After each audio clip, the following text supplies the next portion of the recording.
genèse de ce projet, c'est le bateau le plus rapide du monde, c'est l'Hydroptère. Fasciné par cet engin de vitesse et ce bateau volant, on a voulu aller plus loin ici en Suisse en concevant un bateau laboratoire baptisé l'hydroptère.ch. Et quand on a vu qu'on était capable de développer ce bateau, améliorer les performances, améliorer l'optimisation des énergies utilisées pour faire avancer ce bateau, on s'est dit pourquoi est-ce qu'on ne pourrait pas aller plus loin. L'envie de faire un bateau pilote, un bateau laboratoire qui est l'hydroptère.ch et de faire progresser cette technologie.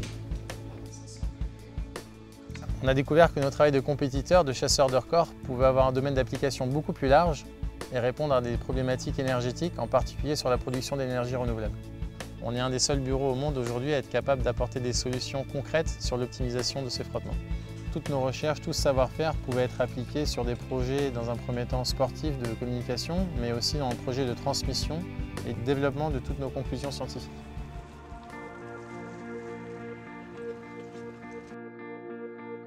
Le projet de développement d'Hydrose, ça se passe en étapes, d'un projet par an. Tout d'abord l'hydroptère.ch qui est un des volets de ce projet. Donc c'est ce bateau qu'on voit là derrière. On l'a conçu comme un bateau sur lequel on pouvait avoir beaucoup de réglages. Cet hydroptère.ch nous donne une connaissance de comment faire un bateau qui flotte bien et qui vole bien. Le bateau a déjà tous les records sur le lac Léman, il nous reste encore à battre le record du ruban bleu.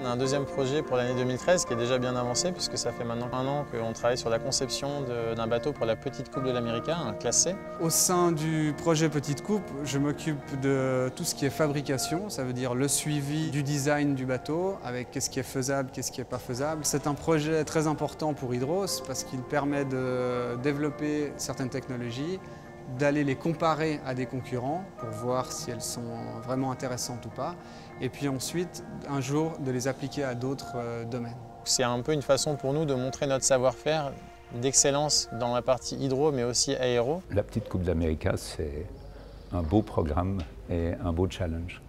En 2014, ça sera le concours des grandes écoles. On veut justement utiliser l'intelligence commune pour répondre à la problématique énergétique, en particulier sur le transport maritime. On souhaite que ce concours soit extrêmement ouvert et que donc les étudiants aient une grande liberté. On va leur donner un kit de départ avec un moteur et des feuilles qu'ils vont devoir optimiser en termes de forme pour consommer moins d'énergie. Ce kit sera juste un point de départ pour les aider à commencer. Aux étudiants d'optimiser au mieux la forme des profils, la forme de la transmission d'énergie. L'objectif, c'est que les étudiants puissent innover et créer le bateau le plus performant possible. C'est-à-dire pour nous, le bateau qui, avec une puissance donnée, une énergie donnée, pourra réaliser un parcours en un minimum de temps. On veut les sensibiliser au fait qu'il y a un intérêt à mettre des foils sur ces bateaux. Tout cela sera fait dans l'idée d'un jour appliquer ces nouvelles technologies à des bateaux à plus grande échelle pour limiter la consommation et la pollution de ces bateaux. L'environnement est probablement un de nos gros challenges pour la génération suivante.